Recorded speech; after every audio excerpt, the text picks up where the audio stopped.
Boa tarde. O Trilhas da Democracia de hoje dialoga com o historiador e mestrando em Ciências Militares na Escola de Comando do Estado-Maior do Exército, Euclides Vasconcelos, e com o primeiro-tenente do Exército Brasileiro e mestrando em Direitos Humanos da Universidade Federal de Pernambuco, Danilo Quintino. Seja muito bem-vindo, Euclides. É um prazer recebê-lo no Trilhas da Democracia. Muito obrigado pelo convite. Bom dividir o espaço com vocês aqui. Um abraço para todos os que nos assistem, para vocês também. Só um disclaimerzinho bem rápido que eu sempre faço em todos os espaços como você me apresentou, sou historiador, professor de História e mestrando na Escola de Comando do Estado-Maior do Exército. E aí, em todos os espaços, eu sempre ressalto que minhas opiniões, avaliações, posicionamentos são de única e exclusiva responsabilidade minha, não refletindo as instituições onde eu passei ou estou. Danilo, seja muito bem-vindo mais uma vez ao Trilhas da Democracia. É um prazer recebê-lo aqui. Obrigado, Marco. Muito bem-vindo aí com o companheiro Euclides. Também sou tenente do Exército, estou mestrando em Direitos Humanos da UFPE. E como Euclides bem falou, as informações e o debate aqui repassa a partir da minha análise, né? Minha análise individual e pessoal. E eu acredito que vai ser um debate muito caloroso e, principalmente, a situação que se encontra nesse certame aí, nesse exato momento, né? Atualmente, o que está acontecendo. Obrigado.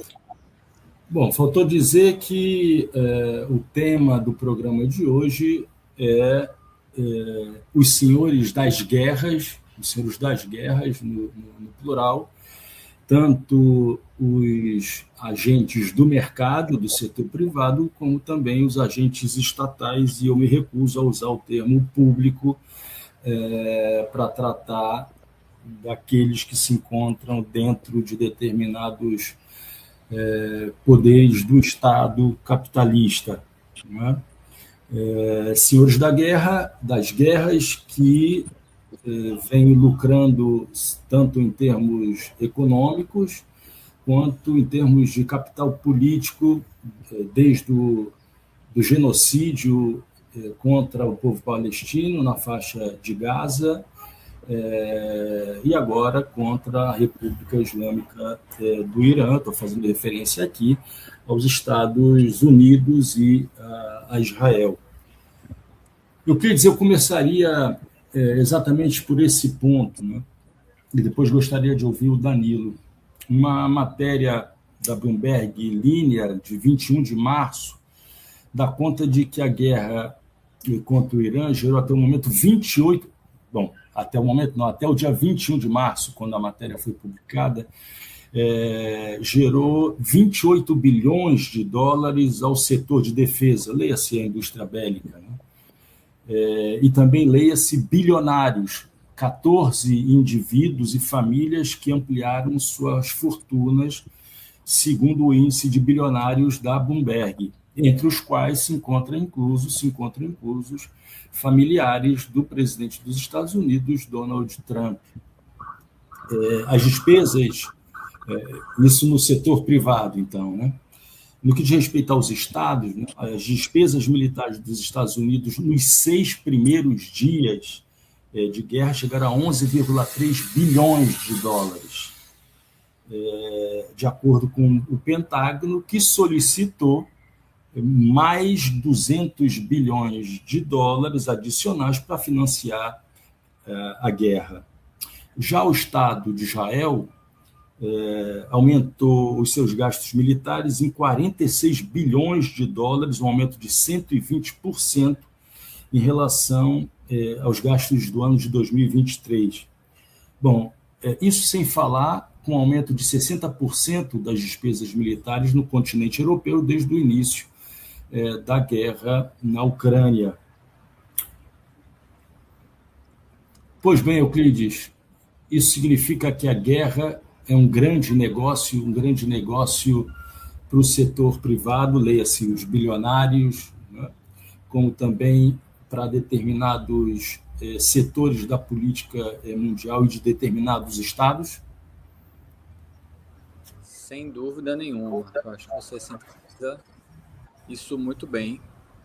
A guerra sempre foi um grande negócio e desde que ela virou uma indústria, é um negócio ainda mais atrativo para aqueles setores que dependem dela e usam dela para multiplicar seu capital. E o Estado o Estado capitalista, o Estado burguês, como um bom balcão de negócios dessa classe dominante, garante que eles estejam sempre queimando esse capital, queimando esse material produzido para que possa se produzir cada vez mais e isso mantenha-se sempre rodando. Acho que os Estados Unidos são o maior exemplo disso, o maior modelo desse Estado que precisa da guerra permanentemente. Os Estados Unidos são um país que, sem guerra, implodiria internamente. Eu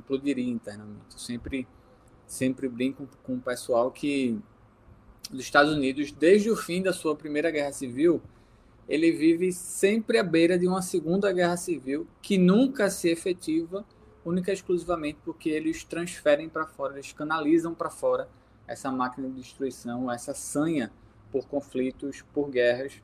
Todo esse material que a gente está vendo sendo gasto lá no Oriente Médio, sendo destruído pelo Irã, ou todos os mísseis sendo utilizados pelos Estados Unidos ou Israel, tudo isso já está sendo substituído, né? Toda essa máquina, toda essa indústria já está a todo vapor para que mais material seja produzido, para que mais material seja utilizado, para que o Estado financie ainda mais a indústria bélica americana, enriqueça esses grandes senhores das guerras, né, para usar o termo que dá título a esse episódio aqui, que nada mais são do que a fração da burguesia estadunidense que lucra com o conflito e que precisa do conflito para continuar lucrando. Então, quando não há razão justa para ele, qualquer razão basta. A gente está vendo um exemplo bem nítido agora lá contra o Irã.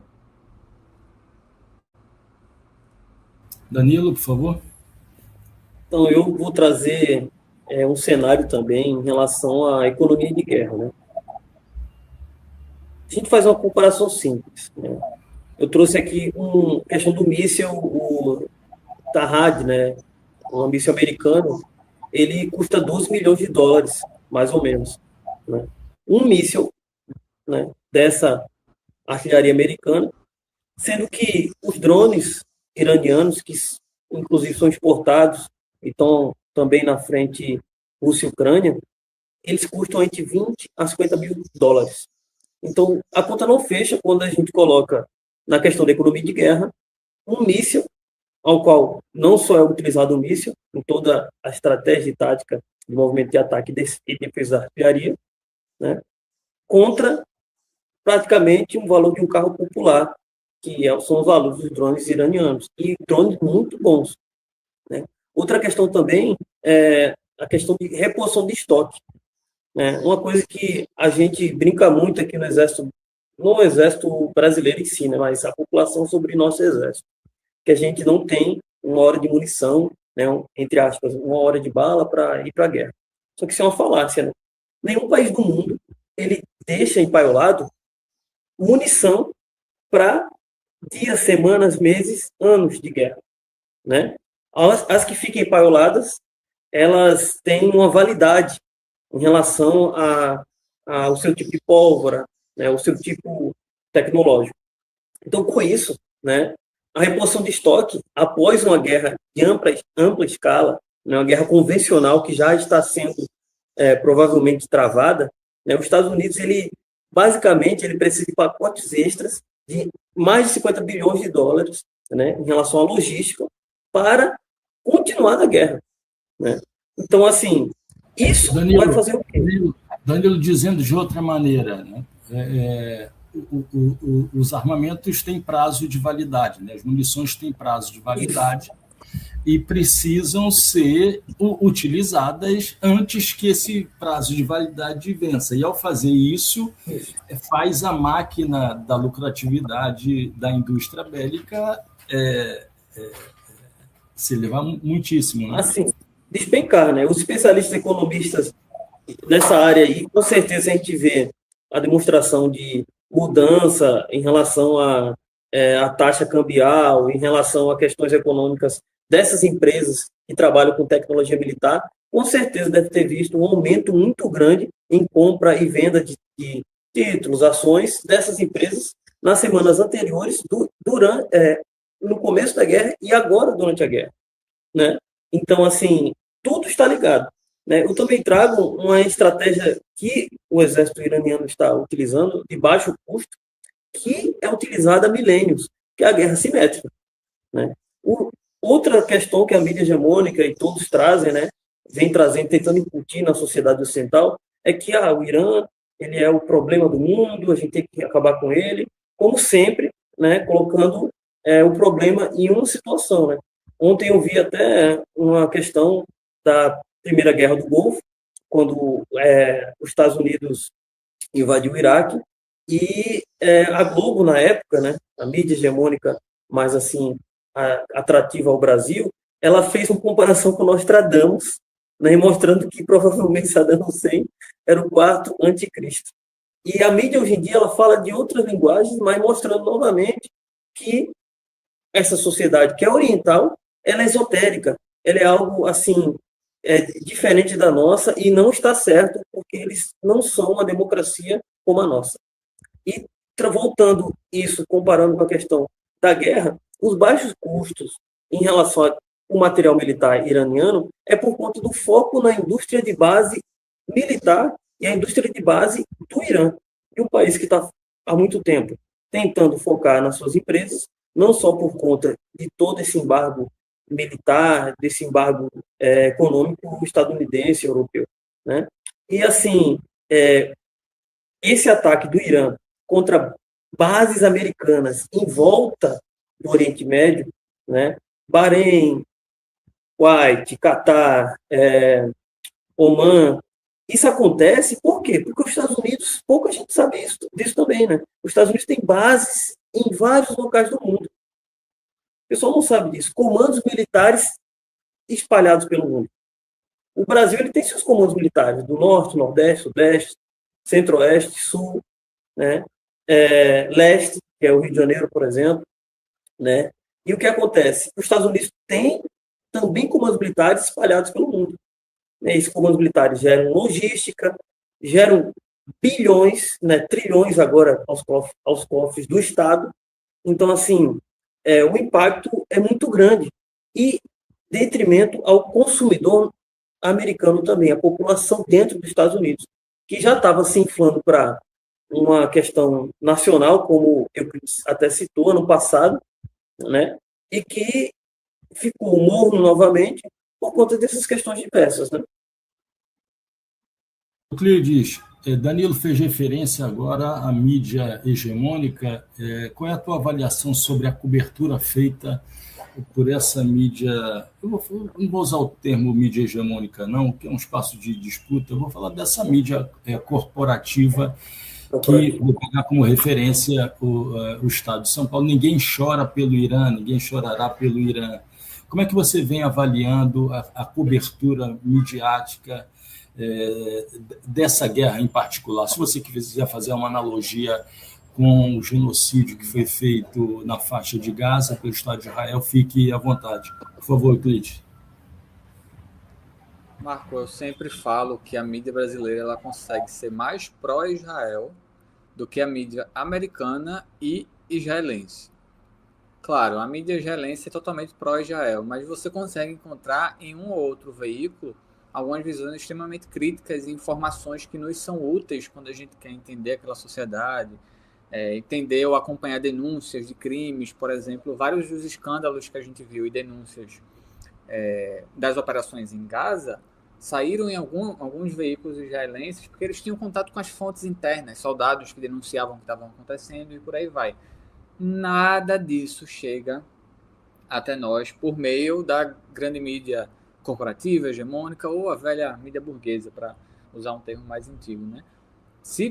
Para ter acesso a isso, a gente depende de veículos como esse aqui e outros que estejam dispostos a fazer as denúncias, porque se você for esperar uma Rede Globo, um SBT ou esses grandes canais aqui do Brasil, a gente não vai ter acesso a nada, né? Claro, sem cair na ilusão de que o fato das pessoas terem acesso à internet e a informações vai mudar tudo e completamente, vai furar para sempre a bolha da mídia que consegue criar um aparato um aparato ideológico da classe dominante, por assim dizer.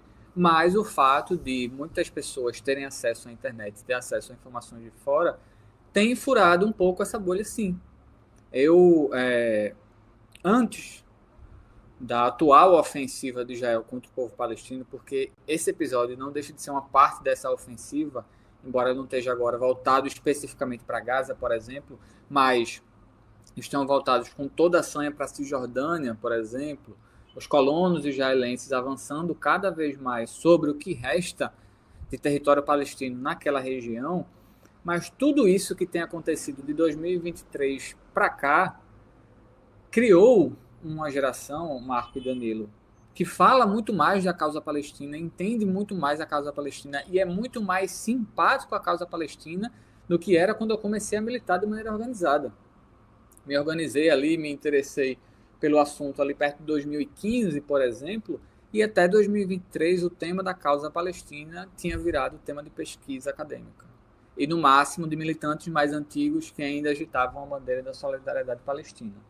Dos últimos anos para cá, meus alunos me procuram para tentar entender um pouco mais.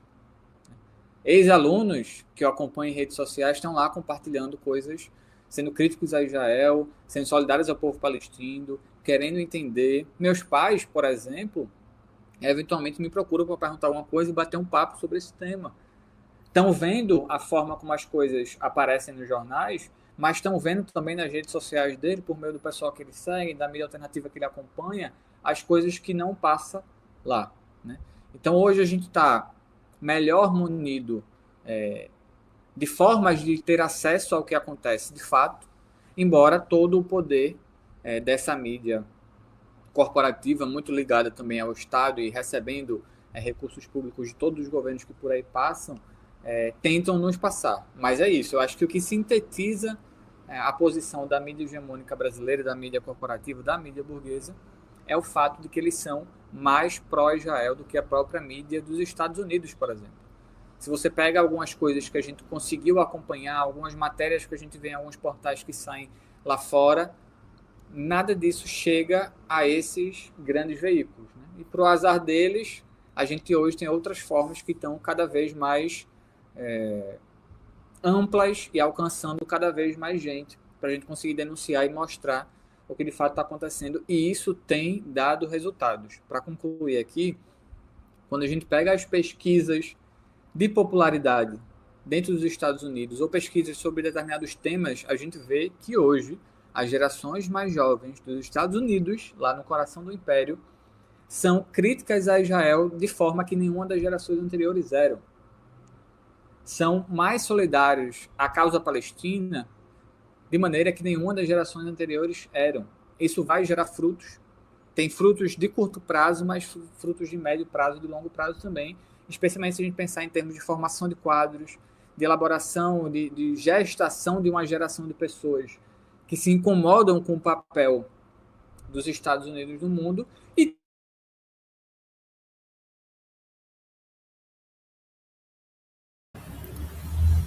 a internet do Euclides deu uma travada. Me ouve, Danilo?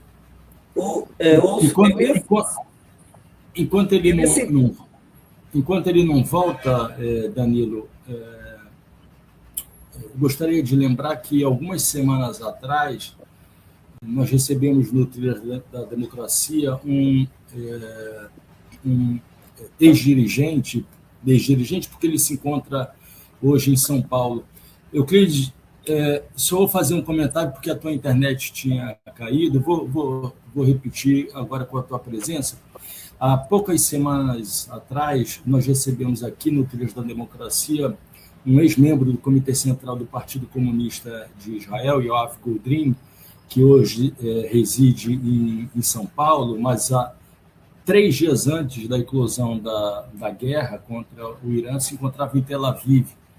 E ele dizia que hoje, nesse contexto da guerra contra o Irã, existe um maciço apoio populacional da sociedade civil, da opinião pública de Israel em relação à guerra. Mas o mesmo não acontece nos Estados Unidos. As pesquisas de opinião pública revelam majoritariamente um posicionamento crítico em relação a essa guerra, né? Então, eu gostaria de ouvir primeiro o Danilo, depois eu queria te ouvir também, Euclides, sobre isso.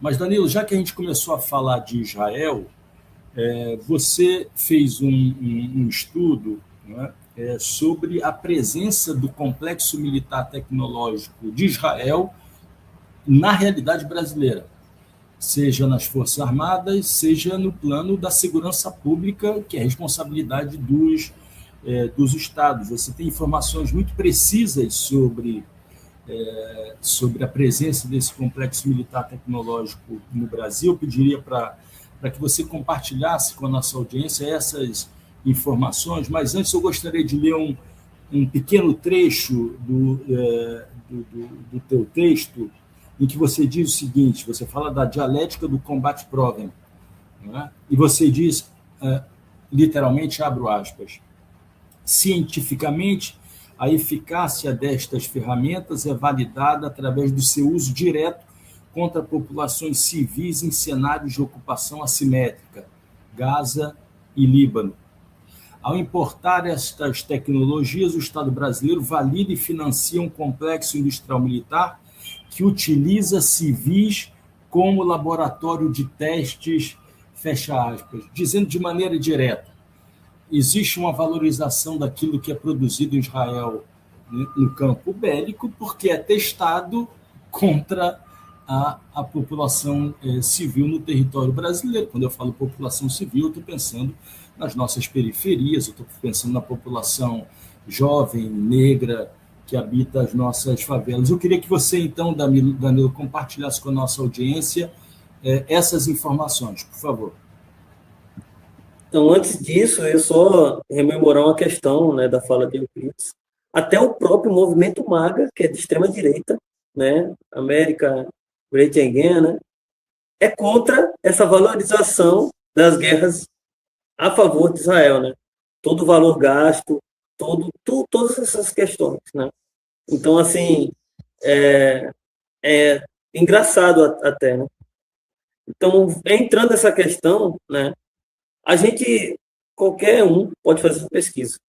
Eu sempre trago isso porque é algo simples com a internet que a gente tem hoje em dia, né? Porque tem contratos abertos pelo portal de transparência estadual, municipal, né? Porque as guardas agora se armam também, outros tipos de tecnologias que eu vou falar aqui, pelo portal de transparência federal, né? São Paulo e Rio de Janeiro, né? Eles são usuários históricos. Danilo, desculpa me interromper, mas é importante dizer isso. Essas informações, é o que você acaba de dizer, né?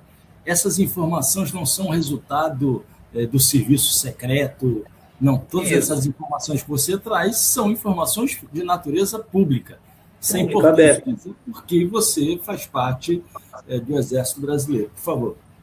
Isso, essas informações que eu trago não são do Exército, são informações que a própria pesquisa, né, em qualquer área aberta ao público, dados abertos, né, outras pesquisas, outras até dissertações, teses, livros, né, e também dentro da questão da transparência, né, e das leis de transparência, né, que a gente vem vendo muito a partir do século XXI. Né?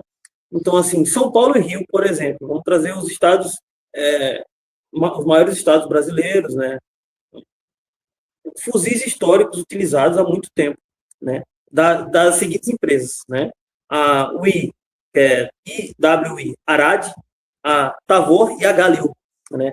Essas três empresas fabricam diversos tipos de plataformas, 556, né, que é utilizado em ambiente menor, né, ambiente restrito, ambiente urbano, né, 762 também, né, no caso o calibre da munição, né, e é utilizado pela CORE, né, especializada da Polícia Civil de Operações Especiais, né, pelo BOP, pela COI. Né. Outra questão também, né, existe uma tecnologia da empresa chamada Celebrite UFD, né, para extração de inteligência de dispositivos móveis e investigações criminais. Essa empresa é israelense também. Então, a Polícia Civil, né, ela tem um software comprado também em Israel. Então, eu só estou fazendo o link de algumas questões, né? Vou dar o exemplo de Pernambuco. Eu tentei achar a publicidade, mas os telespectadores aí que forem em Pernambuco, ou estarem em Pernambuco e tal, estiverem assistindo qualquer TV dessa aberta, né? Ou no YouTube também, né? Ou na própria rede social, vai ver uma publicação, né? Uma publicidade sobre a melhoria da segurança pública, né, que o governo está falando, entre aspas, né? O governo que diz que a segurança pública melhorou, tantos homens na rua, e chega uma parte desse marketing, esse marketing aberto, que está passando quase diariamente, eles falam armamento e tecnologia israelense. Eles falam dessa forma, como se fosse assim, Israel é bom. Sendo que um selo de qualidade. Isso. Mas, a partir de que estuda, a partir de que pesquisa? A nossa lei de licitação, a 14.163, né, ela não fala dessas especificações. As especificações delas são em relação a preço do equipamento, do produto, da coisa, né, em relação a preço, em relação a questões de mercado. Ela não fala em relação a países. Inclusive, não pode ser focada em marcas e países, né? Porém, no ambiente público, no jargão popular, né? Isso Israel é bom, né? Como a gente sempre falou que de determinado país é ruim, né? Eu não vou citar os países aqui, mas, por exemplo, a gente falava, isso é de tal país, é ruim, não presta, né? Então, assim, isso já vai de encontro à lei que orçamenta todas as questões dessas compras. A própria Polícia Militar de Pernambuco, ela utiliza o calibre OTAN, né? Esse 556, né? E ela tem armamento israelense dito pelos marketings institucionais, também pagos pela Secretaria de Comunicação. A gente vai entrar em outros estados que é certeza, né? O Minas Gerais, né, do nosso antigo aí, novo, né?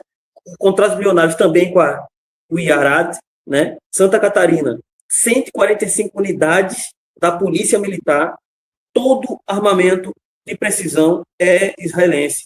Fuzil de assalto, pistolas. Paraná também. O Paraná, ele investiu 13 milhões de reais. Minas Gerais investiu 15 milhões de reais. 1.310 fuzis Arad 7 e plataforma 762. Plataforma 762 é plataforma de guerra, né? Ok. Trazendo agora Amazonas e Espírito Santo. Vigilância e reconhecimento facial, que também tem aqui no município de Recife, né? A Elbit System, né, que é uma empresa que todo mundo pode pesquisar. Todas essas empresas têm sites, às vezes tem portfólio na rede social. Essa empresa, ela faz um monitoramento da calha do Rio Amazonas. Ela também faz monitoramento de reconhecimento facial. Ela também participa na questão de software de mísseis e foguetes. Então, a gente só está trazendo os estados. Daqui a pouco eu vou falar a questão da União. Alagoas Sergipe também. Ela está na questão de biometria, né, está fazendo uma implementação de biometria, reconhecimento facial, e a empresa israelense que está lá dentro é a Osto Anivision, né, a tecnologia desenvolvida nos checkpoints da Cisjordânia, agora aplicada ao monitoramento urbano brasileiro. Então, toda a questão de genocídio, redes sociais, aplicado por Israel na Cisjordânia ocupada e em Gaza ocupada, né, estão sendo replicados para o Brasil e para o mundo inteiro, eu digo, né? Agora, entrando na questão de união, né? Euclides quer falar alguma coisa na questão de Estado? Danilo, deixa eu te fazer uma pergunta, curiosidade de leigo, que quer ver armas à distância. Na minha juventude se falava muito dos fuzis israelenses Uzi, e você fala agora do Arad. O fuzil Uzi é uma tecnologia atrasada hoje em dia? É atrasado em relação ao material dele, né? O material mais pesado, né? Como o Parafal e o FAL, né? Não sei se na época que você ou se teve contato com o FAL, com o antigo FAL, ou com outras dessa modalidade da FN belga, é um fuzil mais pesado, né? Mas a pressão dele é muito boa, né? É um armamento que é utilizado até hoje, né? Porém, os armamentos novos são mais leves, né? Eles são encorpados com carbono, né? Um material outros tipos de polímeros, né, material assim que é mais leve para o combate assimétrico e urbano, que é o combate diário das tropas do exército israelense. Então, assim, o exército sionista, ele utiliza isso e ele, como ele utiliza em laboratório real, vivo, diariamente. O laboratório real que eu falo, ele ultrapassa a questão também de utilizar em pessoas também. O laboratório real às vezes, quando a gente está numa pesquisa, né, de campo, né, a gente vai criando um método científico, né? Esse método científico deles é o soldado que está utilizando tal empunhadura do fuzil não deu certo, uma investida em tal área urbana. Então, assim, diariamente eles têm dados e eles também têm dentro do exército israelense, né, eles têm uma área só de pesquisa de tecnologia, obviamente, né? Então, assim, é algo que é distópico, mas acontece, e eu digo que para você, acontece há mais de 15, 20 anos, e chegando mais forte no Brasil há 15 anos atrás, né? E hoje em dia, muito forte. Danilo, antes de você entrar no cenário nacional, eu queria ouvir Euclides sobre isso, esse dado que você trouxe agora, da utilização de tecnologia militar israelense de ponta em corpos do aparato repressivo do Estado, nos estados, né? Como BOP, CORE, etc. O que significa isso, Euclides? Armamento de alto potencial, vou usar o termo, de aniquilamento das pessoas. Qual o significado disso quando a gente fala da vida nas cidades e nas periferias? Marco, se você fizer um exercício de procurar ou de repente está aí presencialmente, a maior parte delas não é aberta ao público, mas tem informações e vídeos sobre isso na internet, de feiras de armamento, em que as empresas vão para fazer propaganda dos seus equipamentos. Você vai nos estandes das empresas israelenses, boa parte delas costuma ter uma telinha lá passando registros desses armamentos sendo testados na prática, né? Sua eficiência sendo mostrada na prática. E na maior parte das vezes são vídeos da Cisjordânia, são vídeos de Gaza, são vídeos das tropas israelenses utilizando aquele armamento no exercício da ocupação sobre o território e do controle do povo palestino, né? Quando a gente vai fazer o link e se perguntar por que o Estado brasileiro e por que alguns entes federativos de alguns anos para cá têm demonstrado tamanho interesse nisso, essa data, esse período aí de 15 anos, 20 anos, também vai casar com, por exemplo, o estreitamento de laços de certos elementos da direita brasileira com Israel, de laços ideológicos, né? Com o surgimento e fortalecimento disso que a gente chama hoje de sionismo cristão. Mas antes até desse termo se popularizar, alguns anos atrás, justamente naquele cenário em que ninguém entendia muito bem o que estava acontecendo lá na Palestina, mas a simpatia de uma parcela muito específica da população brasileira por Israel também crescia justamente por causa desses laços que vinham se estreitando. Então, assim, a gente na prática está financiando, entre outras coisas, a máquina de guerra israelense, né? Tem um duplo movimento aí, que é o movimento de utilizar esse tipo de equipamento para a repressão interna, para o combate ao crime internamente, ou essa desculpa, que nunca é só isso, né? A maior parte das vezes isso é só a roupagem que é utilizada para tal. Então tem esse elemento do uso desse tipo de equipamento aqui no nosso território para combater, controlar e gerir, muitas vezes, um cenário até de ocupação de certos territórios também, uma lógica muito parecida, quando a gente vai observar, e tem um elemento também do financiamento da máquina de guerra israelense, né?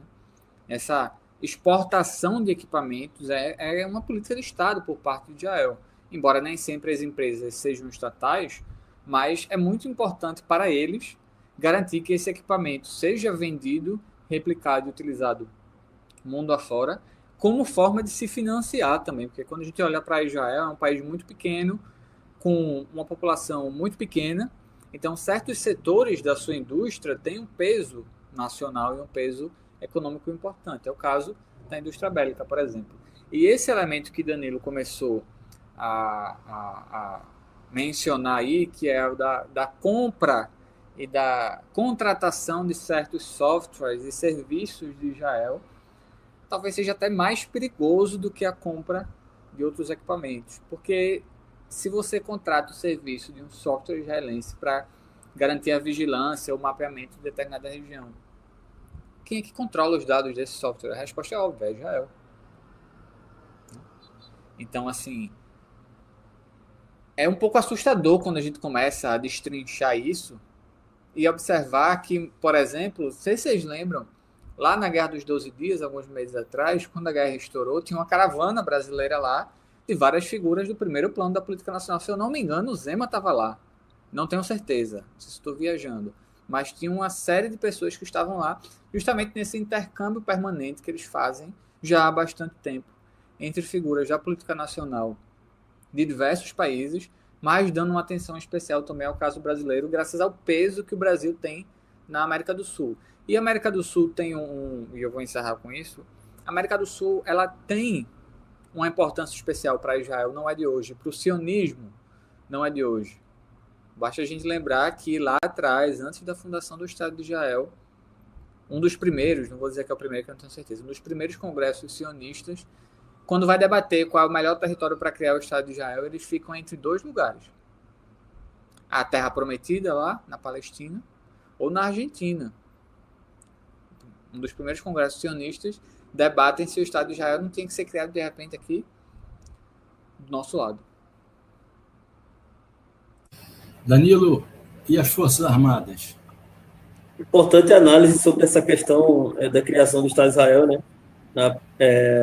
Tem um livro muito bom sobre Israel e Palestina, esqueci agora o nome do autor, mas ele cita isso fielmente, assim, né?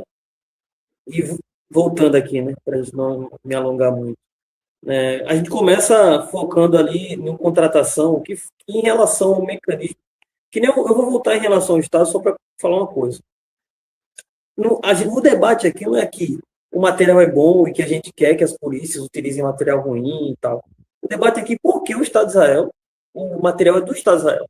Porque o selo de qualidade é lá, sendo que tem outros lugares do mundo e sendo que tem a nossa indústria nacional, sendo que a gente tem indústria privada aqui de armamento e de software em desenvolvimento.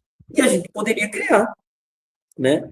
A gente poderia criar. Então, por que não utiliza armamento Taurus ou Imbel? Por que a gente não utiliza softwares de reconhecimento nossos, para os dados ficarem no nosso país, né? Voltando, né? A análise agora é do Exército focado na Torre Remax. O que é isso, Remax, né? Essa Torre Remax é um sistema, né? Ele pertence à parte de cima, no caso, de um blindado, né? Chamado Guarani. É uma VPTP, né? Viatura Blindada de Transporte Pessoal. A MR Guarani, né? E esse blindado, bem como outros que têm essa torre já e estão em desenvolvimento, né? E os protótipos também, né, que vieram no passado, que tem para o futuro, eles têm essa torre Remax, que é uma torre que você controla, basicamente, por meio de um computador dentro do blindado, então você não precisa mais, né? Acho que Marco deve lembrar do Urutu, do antigo Urutu, né? Você tem que ficar lá fora.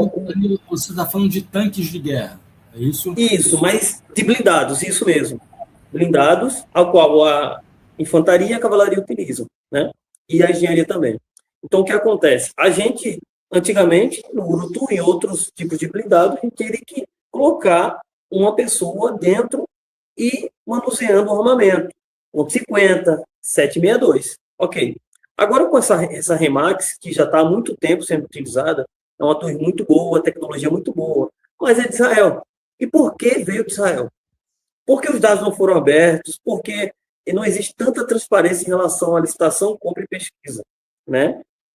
Poderia ser uma torre brasileira, uma torre da própria indústria nacional, uma torre ou uma torre da América do Sul, de outro país, ou uma torre de qualquer outro país. Mas por que a gente continua utilizando a torre de um país, né, que presta esse desserviço à humanidade, à nossa história da própria humanidade?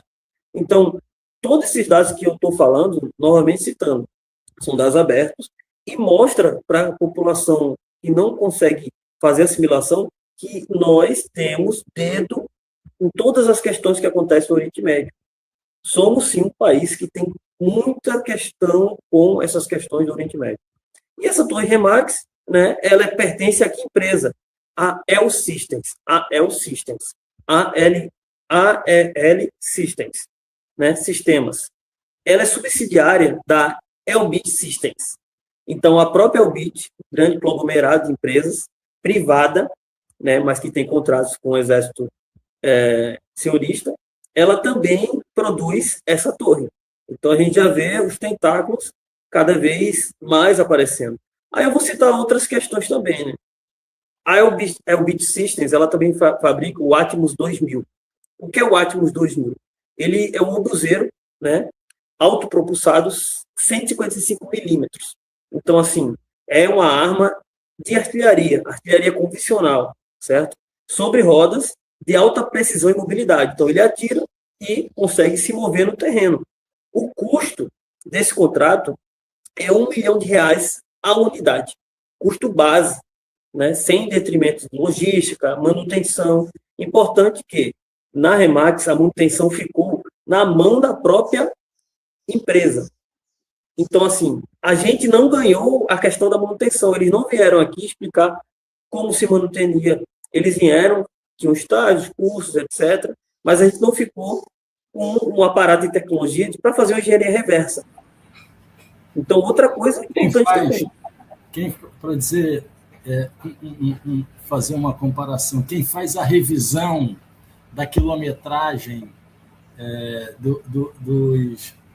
dos blindados são os israelenses, é isso?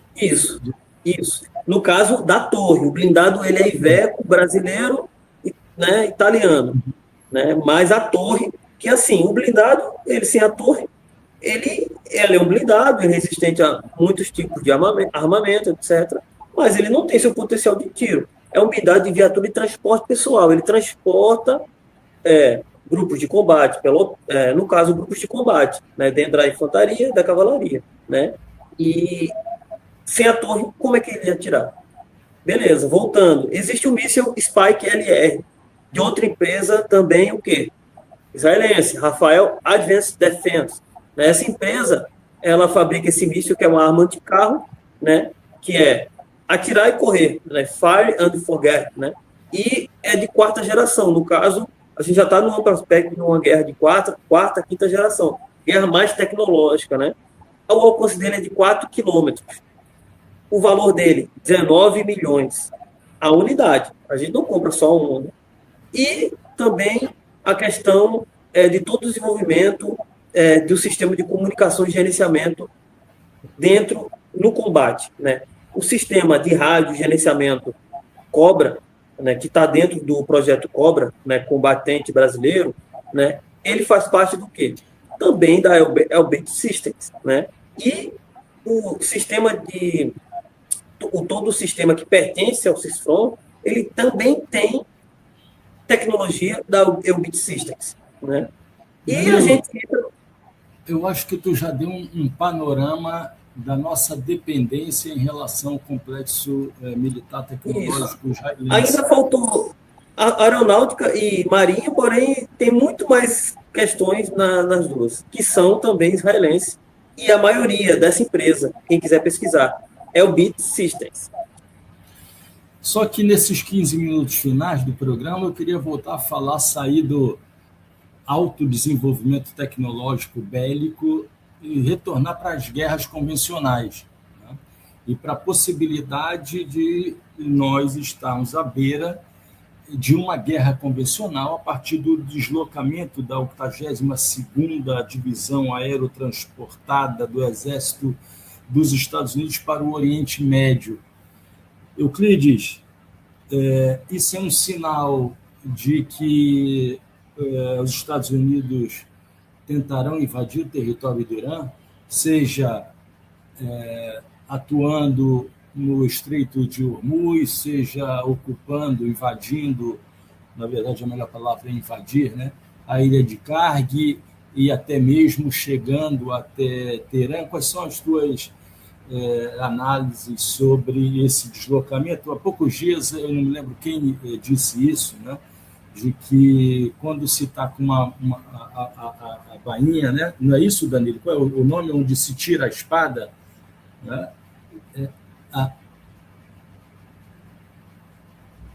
Tá fechado o teu som. Tá Quando fechado. já se tira a espada, né, vai usá-la. Então, se você desloca a 82ª Divisão Aerotransportada, significa que ela vai ter que ser usada, né?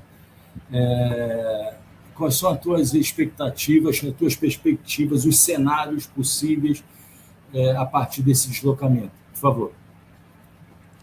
Essa é a pergunta de $1 milhão, né? Assim, os Estados Unidos estão mobilizando todas as forças que eles precisariam para uma ofensiva por terra. Não tenho certeza se eles já tomaram a decisão política de fazer, ou se já disseram, faremos.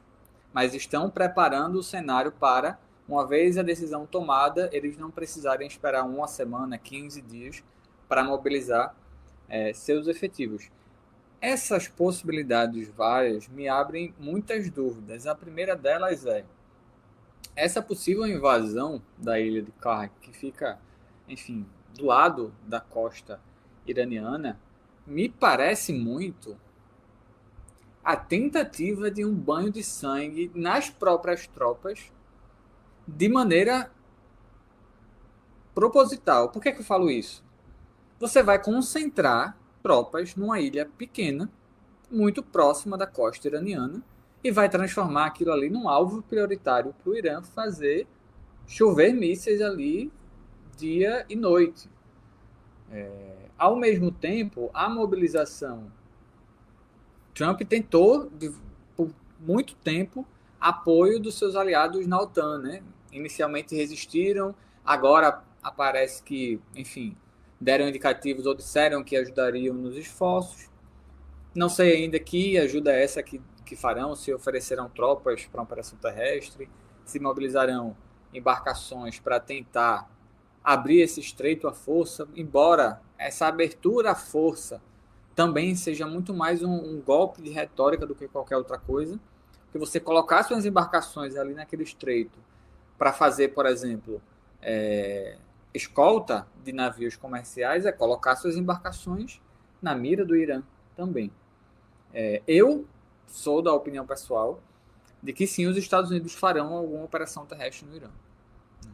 Se vai ser contra a ilha e para quê, se vai ser já no território continental iraniano, a gente não sabe, né? Só tem como saber assim que começar a acontecer. Mas, fazendo isso, eles vão dar ao Irã tudo que o Irã quer nesse momento.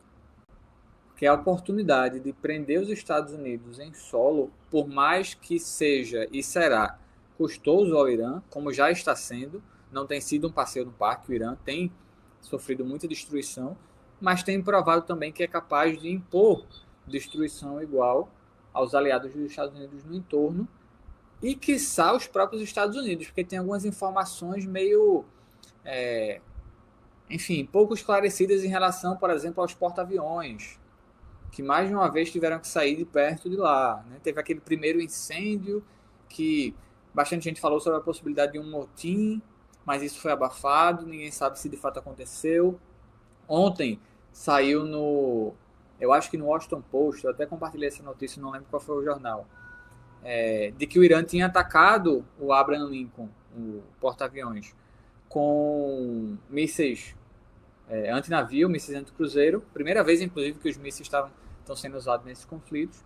Então, eu lembro muito, para fechar aqui, os primeiros dias desse conflito, teve uma entrevista que rodou a internet inteira do ministro das Relações Exteriores iraniano, que ele dando uma entrevista para um jornal nos Estados Unidos, E a repórter pergunta, você está com medo de uma invasão dos Estados Unidos ao Irã? E ele fala, eu estou contando com isso, estamos esperando por vocês.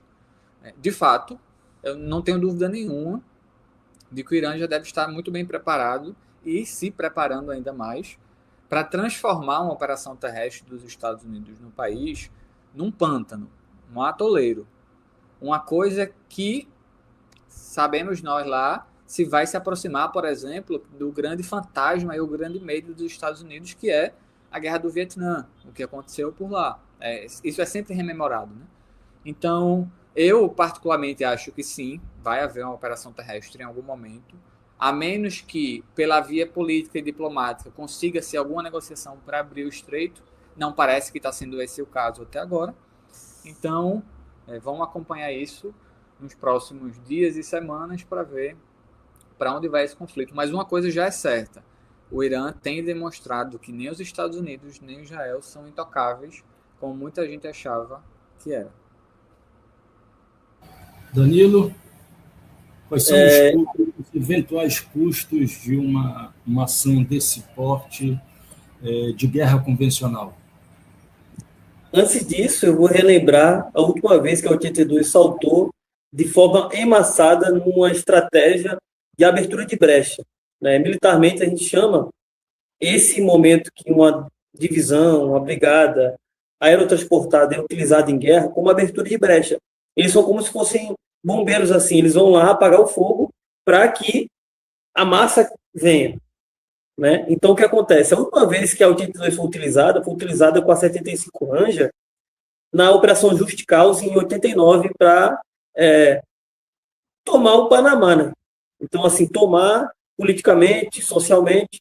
Então, em 89, eles fizeram esse salto emassado, porque para ter um salto de 5 mil militares, ou 2.500 militares, 3.000 militares, tem que ter toda a logística aerotransportada.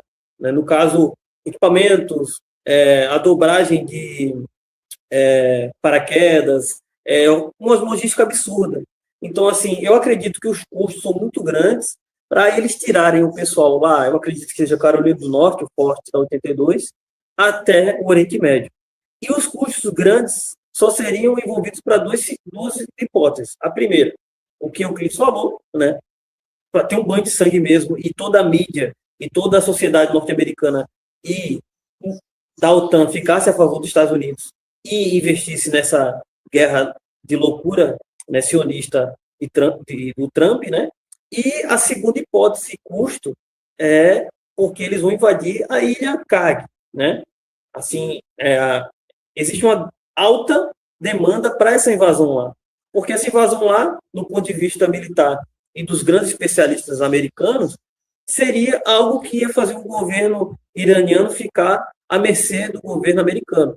Porém, o Irã está demonstrando que estava há mais de 30, 40 anos se preparando para isso. Uma sociedade preparada para o momento e para isso. Né? Invadir Teherã e uma operação em Hormuz, né? Teherã, eu acho que é baixa tendência eles irem para a capital, porque não tem nada, ou só algo em relação à questão social, cultural. Mas em relação à questão econômica, né, seria Carg e seria o Estreito. Porém, o Estreito ainda é algo mediano, né, porque não iria bloquear tendências econômicas iranianas ainda. E a 82, ela está indo com duas tropas também de infiltração e invasão após a 82 abrir essa brecha, né? Depois que a 82 abrir essa brecha, que eu acredito que vai abrir sim, né? E vai invadir Carg e uma parte no começo do continente, porém, a gente não sabe como vai ser a resistência, né? A gente não sabe como está preparado. Só para a nossa audiência entender, seria uma espécie de 6 de junho de 1944, dia D, o desembarque na Normandia em pequena escala? É disso que se trata? Eu acredito que bem em pequena escala mesmo, porque a quantidade de homens é uma guerra convencional, direta, sim. Porém, vai ser um contexto assimétrico para abertura de brecha, para depois, sim, essas tropas anfíbias invadirem. Tropas convencionais, que eu digo, que com certeza tem militares ali com 19, 20, 21 anos. Com certeza tem militares que recém entraram. E é uma coisa que eu relembro. A sociedade americana, ela vive nesse momento de questão de guerra em gerações. Cada geração tem a sua. E foi muito boa essa fala de Euclides, porque o atoleiro, né, eu acredito que vai ser maior do que a guerra americana, a guerra do Vietnã. Tendo em vista que o Vietnã ele não estava preparado militarmente, não estava preparado industrialmente, como o Irã está. Tecnologia, a questão científica, a duras penas. O Irã mostrando ao mundo que conseguiu, por meio do estudo, por meio da organização da sociedade, né, ter uma sociedade que batesse de frente com o imperialismo. E eu não estou passando a mão na cabeça do regime teocrático, não estou dizendo que eu sou a favor ou contra, eu estou falando sobre a questão de um país imperialista que está tentando mandar no mundo a qualquer viés porque perdeu o seu local de poder, né, o seu tom. Muito bem. Estamos chegando ao final desse Trilhas da Democracia. Muito obrigado, Euclides. Muito obrigado, Danilo. O Trilhas da Democracia de hoje fica por aqui, retorna no próximo fim de semana. No sábado, nós continuaremos falando sobre a guerra de Israel e Estados Unidos contra o Irã, com um historiador, professor da Universidade de São Paulo, Oswaldo Cogiola. E no domingo nós receberemos representantes do PT, do PSOL e do PCdoB para fazer um balanço da primeira Conferência Internacional Antifascista pela Soberania dos Povos. Não percam e um bom final de domingo para todos. Mais uma vez, muito obrigado, Euclides, muito obrigado, Danilo. Obrigado, professor Marco, camarada, obrigado, camarada Euclides. Agradeço, um abraço. Espero contar com vocês em outras ocasiões, não muitas, porque os nossos votos é de que essa guerra seja finalizada. Um grande abraço à nossa audiência e um bom final de domingo.